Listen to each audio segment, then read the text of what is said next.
I don't understand all these young kids now with all this like painting their face like they're going to be on stage. They do like all the shading and contouring. This is how 44-year-olds get ready.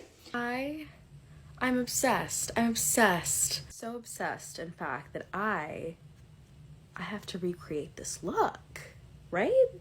I did notice there was a filter on your video. Personally, for me, I don't really use any filters in my video, mainly because I just try to be authentic and real. But since we're doing your tutorial, wow, that didn't alter my face even 1%. Old-fashioned powder blush, imagine that. I can't imagine that. And I had to search on eBay for so long to find this vintage mock. I've never seen this before. Look at, oh, contour. Wow, powdered blush. You might be onto something, bestie. I take my good old-fashioned, almost gone Lancome blonde eye brow pencil and I darken in these bad boys. Unfortunately, I don't actually like to use expired makeup, so today I will be using just my regular brow pencil. We don't have to use like a stencil like these girls use. No stencils needed, imagine that.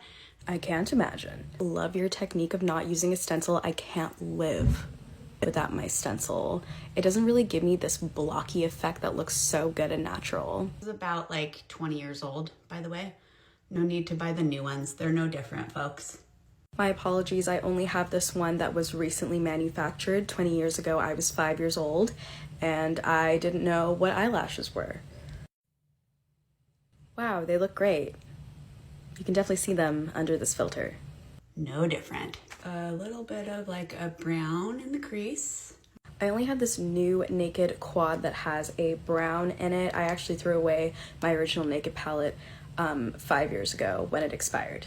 I know they're gonna tell you to do it different ways now, but guess what? It may not be the thing now, but it looks pretty good on my eyes for the last few years.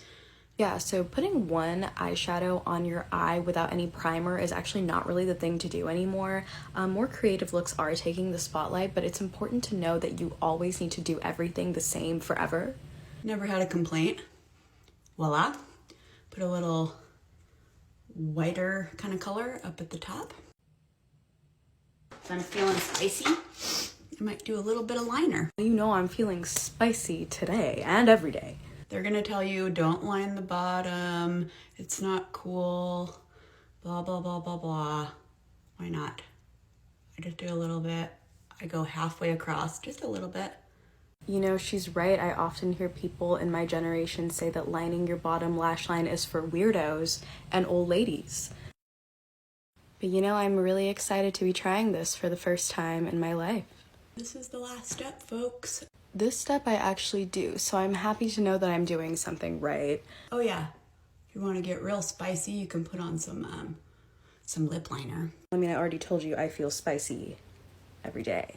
Yeah, I go ahead and I put it on the bottom row. Why not? I know they may not nowadays, but guess what? I do.